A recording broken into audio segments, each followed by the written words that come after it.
amis, bonjour YouTube, c'est Inès, j'espère que vous allez bien.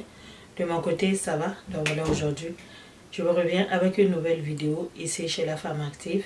Donc avant tout, je vous dis merci. Merci à toutes les personnes qui viennent s'abonner sur ma chaîne. Merci à toutes les personnes qui likent mes vidéos, qui laissent les commentaires et qui les partagent aussi. En tout cas, je vous dis merci. Et à toutes celles qui sont nouvelles ici chez La Femme Active, en tout cas, je vous dis bonne arrivée.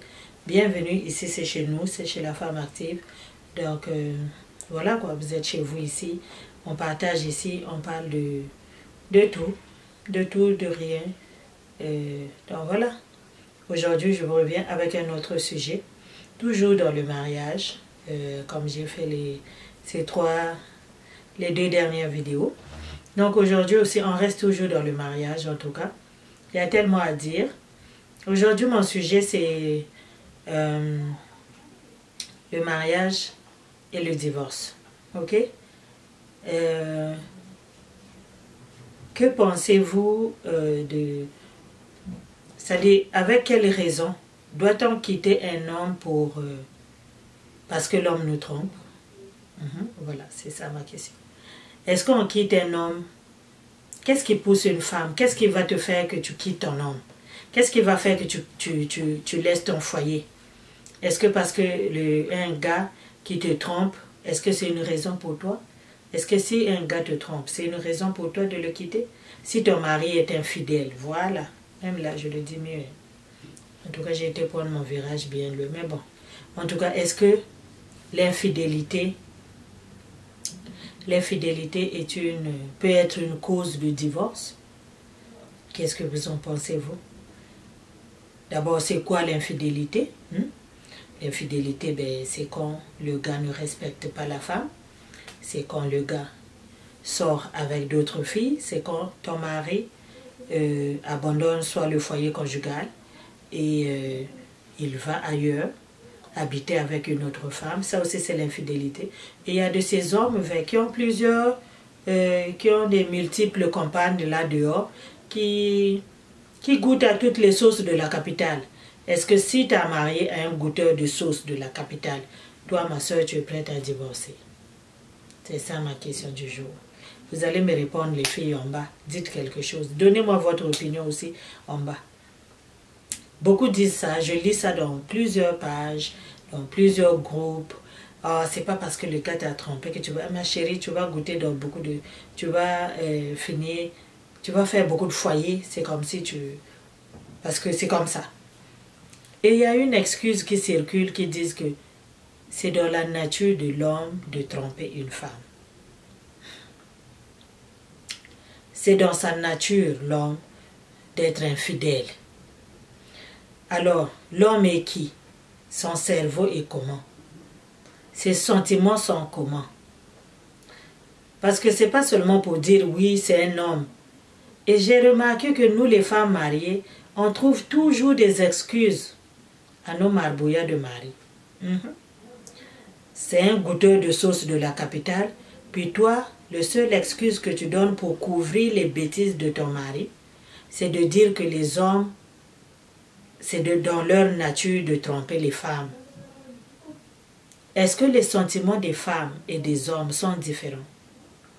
Quand toi, tu sens, ce que toi tu ressens pour lui, admettons si on te coupe la main et si on coupe sa main, ça va être différent.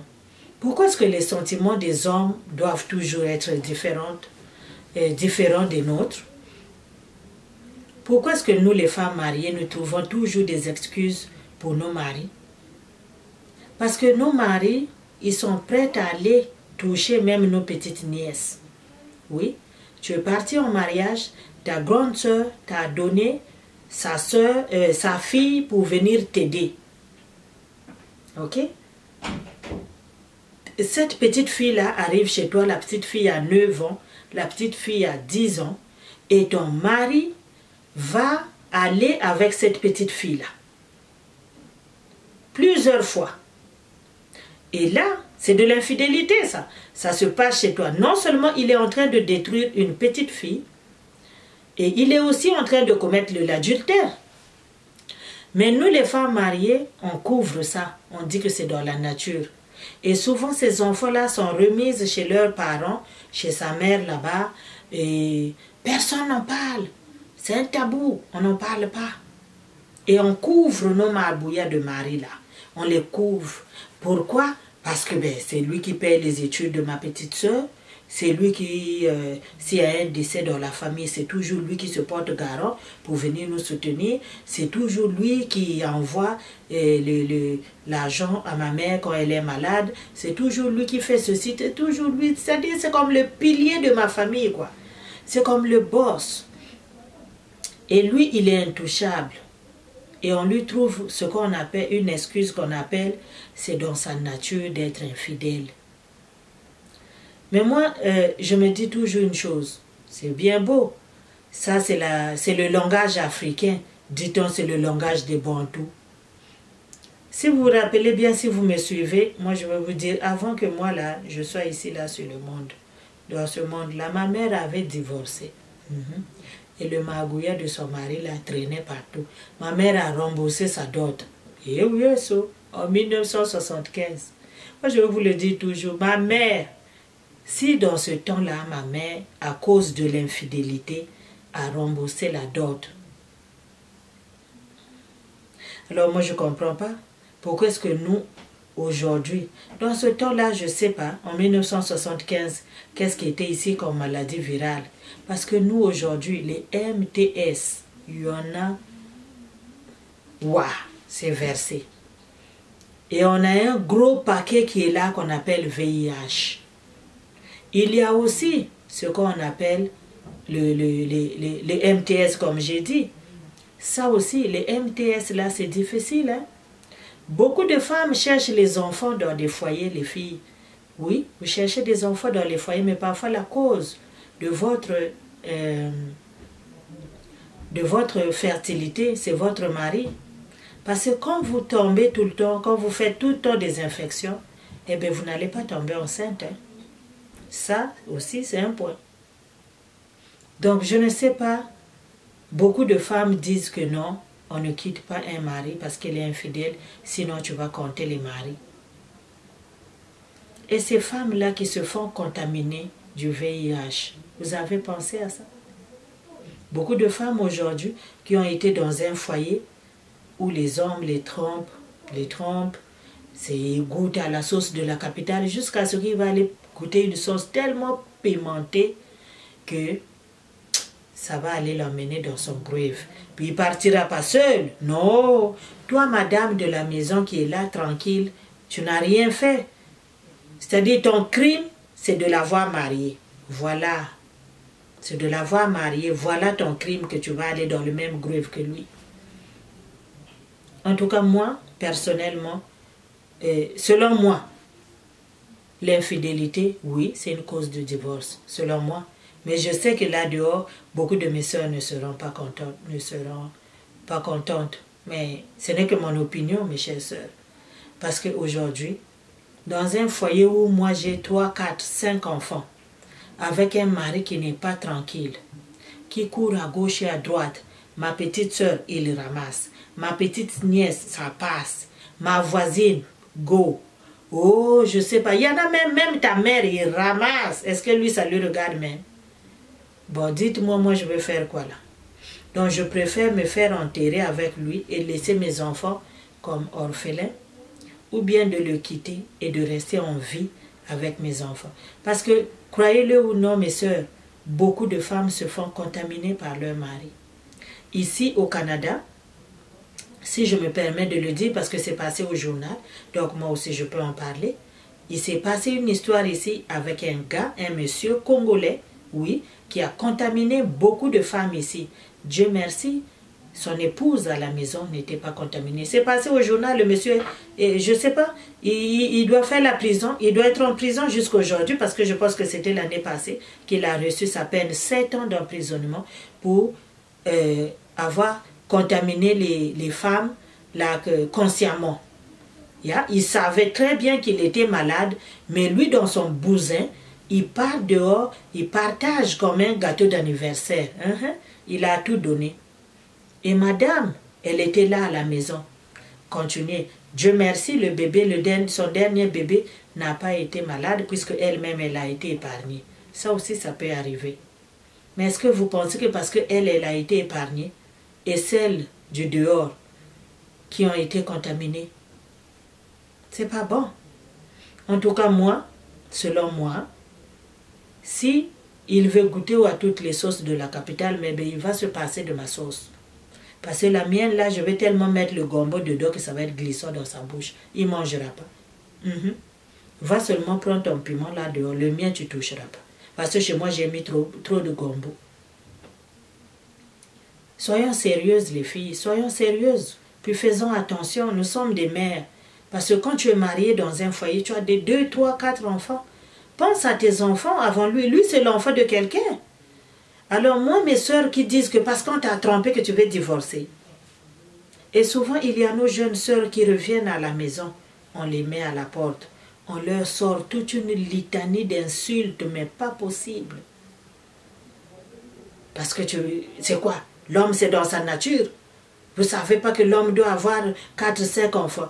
Lui, pour se faire sentir, hein, pour que son manhood là travaille, il doit aller visiter beaucoup de femmes. C'est écrit où dans la Bible? Hein? Vous, mes soeurs chrétiennes là, qui partez tout le temps à la Bible, c'est écrit, ah oui, c'est vrai, Moïse, il avait beaucoup de femmes, Abraham, il en avait beaucoup. Mais ça, c'était dans leur temps, peut-être qu'ils n'avaient pas le VIH. Aujourd'hui là, nous, il y a la maladie qui nous guette. Puis c'est pas en photocopie, c'est en real. Yes, c'est pas en photocopie, c'est vrai, c'est réel. Et la maladie là, ça tue. Vous avez déjà vu une personne qui souffre de l'herpès génital? Qui a été, ça se donne, c'est une STM. Ça se donne comme ça là. Quand il va aller ramasser de l'herpès dehors, qu'il va venir te donner, le jour que tu vas voir le corps de ta consoeur qui souffre de l'herpès, c'est ce jour-là que tu vas dire, oui, ma chérie, pour l'infidélité, moi, je vais partir. Parce que je préfère rester en santé et élever mes enfants. Parce que lui, si il a cette maladie-là, de goûteur de sauce de la capitale, il n'arrêtera pas. Il va continuer à faire ce qu'il a à faire. Mais laisse-le périr. Le salut est individuel. Laisse-le périr. C'est pas parce que tu l'as marié que tu dois mourir le même jour que lui. Non. On a dit le jour du mariage que c'est la mort qui va nous séparer. Mais on n'a pas dit que nous allons mourir ensemble. On peut vivre ensemble, mais on ne mourra pas ensemble. Non, non, non. On ne mourra pas ensemble. Toi, tu vas partir à ton jour. Moi aussi, je partirai à mon jour. C'est vrai, il y a des coïncidences qui font que parfois, les deux partent ensemble. Il peut y avoir un accident. Ça peut toujours arriver. Mais en tout cas, c'est signé nulle part que lui et moi, on doit partir. Donc là où il est parti chercher tes affaires, ces affaires-là, il n'a qu'à assumer ça là-bas et il n'a qu'à partir seul. Moi, je n'irai pas avec lui. Et mes enfants. Les enfants, c'est moi qui les ai portés 9 mois dans mon ventre. J'ai donné la vie à ces enfants-là. Alors parfois, nous les femmes, nous sommes tellement égoïstes, je trouve. On ne voit pas qu'on a des enfants à élever, que ces enfants-là comptent sur nous. Si nous deux, on tombe malade, qui va s'en occuper? À qui est-ce qu'on va laisser ces enfants-là? C'est notre responsabilité. Ils n'ont pas demandé de venir au monde, nos enfants. On les a amenés ici. Alors, prenons soin d'eux. Prenons soin d'eux. Alors, quand vous êtes là, vous ne faites pas attention, soit vous vous lancez dans des batailles, vous vous lancez dans des situations, demain tu te retrouves en prison, demain tu te retrouves à l'hôpital, et ces enfants-là que vous avez amenés au monde, c'est la responsabilité de qui? De ta soeur? Elle a ses propres enfants. Ma chère, sois intelligente. Tu es avec une mauvaise personne, accepte-la, accepte-le. Arrête de lui trouver des excuses que oui, c'est dans la nature de l'homme de tromper une femme, c'est dans la nature de l'homme, oui, mon père avait 5 femmes, mon père était comme ça, son père était un coureur de jupons, et vous tolérez ça. Moi, je pense que si lui, il a pris la décision de se marier, c'est parce qu'il s'est senti assez mature pour se faire caser, pour rester là et devenir un homme responsable, mature et vacciné, pour pouvoir prendre soin de son foyer et de respecter, d'être digne d'un père et d'un mari au foyer. Et beaucoup, ils vont dehors là-bas, ils trompent, Ils amènent même les affaires, même ce qu'ils ont. C'est-à-dire, ça ne se cache pas. Tu connais tout ce qui se passe là dehors avec ton mari. Et toi, le seul excuse que tu trouves pour lui, c'est que c'est dans sa nature de l'homme. Et nos mamans, nos soeurs, tout le monde tolère ça. Mais oui, mais c'est normal. Mais le jour que ta soeur va se retrouver sur un lit d'hôpital à cause de son mari, c'est toi qui vas perdre. Oui, lui, peut-être qu'il va aussi. Mais c'est sa famille. Oui, nous nous sommes rencontrés, puis on a formé une famille. C'est ça. Mais c'est pas aussi dit qu'on doit partir ensemble. Non, non, non. Moi, je pense qu'un gars qui manque le respect à une femme n'est pas digne d'être dans un foyer. Selon moi, je ne sais pas ce que vous pensez. Je sais que c'est un sujet très complexe, mais ce n'est que mon opinion. Je ne veux pas encourager les gens à quitter leur foyer. Ce n'est pas à moi de te dire, ma chérie, ton mari te trompe, quitte-le. Avant qu'il ne soit trop tard, avant que tu puisses attraper le STM, avant que tu puisses attraper le VIH, avant que tu puisses attraper, je ne sais pas. Non, c'est toi qui vois, parce que c'est toi qui vis la situation. Assieds-toi, puis fais un examen de conscience. Est-ce que dans ce foyer-là, moi, je suis respectée? Qui suis-je ici dans cette maison? Quel est mon rôle ici? Qu'est-ce que je fais dans ce foyer? Est-ce que c'est ici que je dois être? Je suis mariée vraiment pour être ce que je suis aujourd'hui. Regarde-toi dans le miroir et dis-toi, waouh, quel genre de femme suis-je ici? Qu'est-ce que je fais ici? Pourquoi mon mari me traite ainsi? Est-ce qu'il a le droit de me traiter ainsi? Pourquoi il doit me traiter ainsi? Est-ce que c'est comme ça que ça doit être? Ma chère, fais un examen de conscience. Après, tu sauras si tu dois sortir de cette maison-là avant qu'il ne soit trop tard. Parce que n'oublie pas, ton goûteur de sauce là de la capitale, jusqu'à ce qu'il va goûter pour toutes les provinces. Ça ne sera plus la capitale. C'est toutes les provinces qu'il va prendre du Canada. Puis ma chérie, le résultat sera urgence pour toi. Ok? Et si ce n'est pas l'urgence, c'est les AVC, c'est devenu comme un dessert. Les femmes meurent aujourd'hui parce qu'elles accumulent, elles accumulent, elles accumulent. Beaucoup de stress avec ce que ces gens-là nous font subir. Et les femmes développent des maladies qui n'ont pas de nom. Les femmes meurent juste du jour au lendemain. La femme, mais elle a accumulé. Est-ce que tu as vraiment besoin de ça? Est-ce que c'est ça que est-ce que c'est dans ça que tu voulais être? Je ne pense pas. Alors ma chérie, j'espère que vous avez aimé la vidéo. N'hésitez pas de la partager, de la liker, de vous abonner aussi si jamais ce n'est pas encore fait. En tout cas, portez-vous bien. On se voit à la prochaine vidéo. Bye bye.